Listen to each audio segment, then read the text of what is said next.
Hi friends! ఈరోజు నా స్టైల్‌లో చికెన్ దమ్ బిర్యానీ చేసి చూపిస్తాను.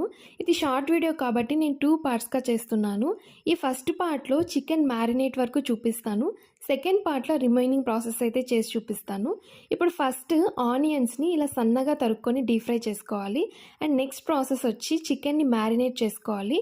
చికెన్ ముక్కల్ని నీట్‌గా వాష్ చేసుకున్నాక సాల్ట్, పసుపు, కారం, గరం మసాలా అలాగే బిర్యానీ మసాలా వేస్తున్నాను. ఇందులోనే ఫ్రెష్‌గా ప్రిపేర్ చేసుకున్న అల్లం వెల్లుల్లి పేస్ట్, కొంచెం కర్డ్ వేసుకుంటున్నాను. నిమ్మరసం వేసుకుంటున్నా. అలాగే సన్నగా తరుక్కున్న కొత్తిమీర అండ్ పుదీనా వేసుకొని అప్పుడే మనం ప్రిపేర్ చేసుకున్న ఫ్రైడ్ ఆనియన్స్‌ని వేసుకోవాలి. ఒక టేబుల్ స్పూన్ నెయ్యి, అలాగే ఒక టేబుల్ స్పూన్ ఆయిల్ వేసుకొని ఆ చికెన్ పీసెస్‌కి ఈ మసాలా అంతా బాగా పట్టించాలన్నమాట. పెట్టేసి ఒక హాఫ్ అన్ అవర్ పక్కన పెట్టేయాలి. ఇప్పుడు స్టవ్ మీద పాన్ వెలిగించుకోవాలి. సెకండ్ పార్ట్ కోసం వెయిట్ చేయండి. బాయ్.